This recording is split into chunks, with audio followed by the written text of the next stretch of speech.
there are danger signs in the Sahara Desert. The Pentagon believes this desolate place may be the next Afghanistan, a safe haven for terrorists plotting attacks against the West. I guess we're going to follow that white arrow, right, Bill?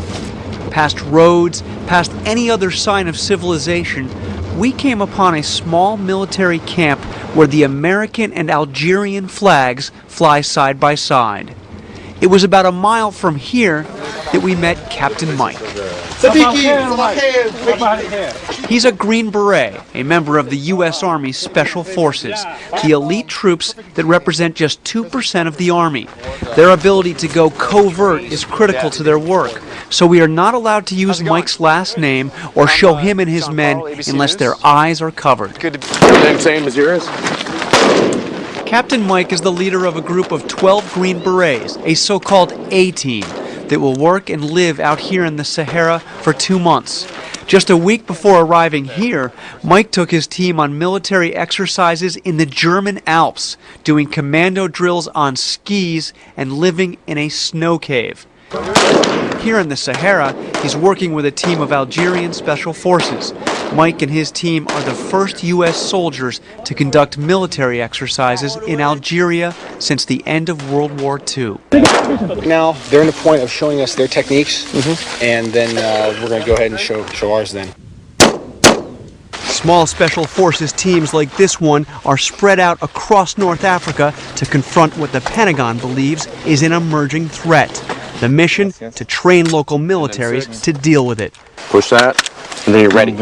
Algeria's Desert Commandos are already among North Africa's most well-trained troops, and they have real experience. For the last decade, they've been fighting an insurgency here in Algeria.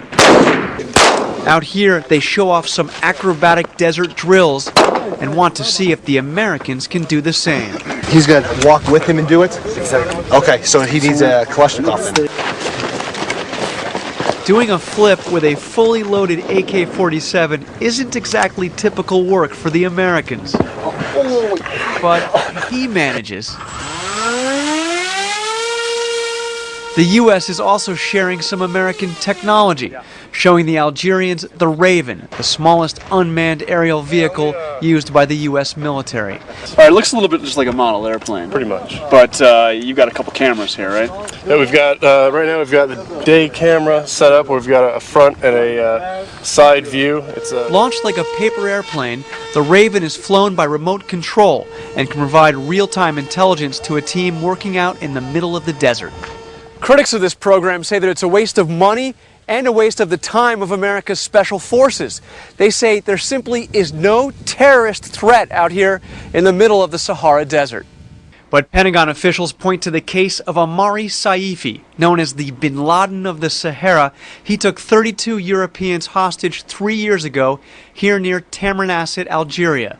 Saifi collected a reported ransom of $6 million and managed to elude authorities for nearly a year, traveling 2,000 miles across several national borders before finally getting captured in Chad. He was certainly a key figure, but his arrest is not enough to totally neutralize that element of the network down here. Emily Hunt is a terrorism analyst who came out to the Sahara to get a look at the Pentagon's counterterrorism program. Last year, they issued a series of communiques, one of which was supporting Zarqawi's jihad against the West. Another was applauding his kidnap and ultimate murder of 2 Algerian diplomats in Iraq.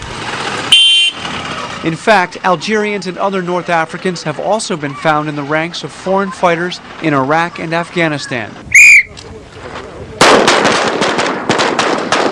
But for Captain Mike, this is about more than fighting an immediate terrorist threat. It's about making friends in a country that is 99% Muslim and has had historically chilly relations with the United States. What the hell are you guys doing out in the middle of the desert? Because down here, we're away from everything. And you find out that no matter what a soldier is, what religion, what country, they're the same. The same. He says his men can learn from the Algerians and in the process show some superpower humility. We can't be so big as like Americans say, oh, we're the best and da-da-da-da. No. Hey, a man's a man, a woman's a woman. You gotta learn from everybody. And in a world where terrorists are looking for new hiding places, it doesn't hurt to have a few friends out in the desert. Thank you, my brother. This is Jonathan Carl for Nightline in Tamanrasset, Algeria. Yes.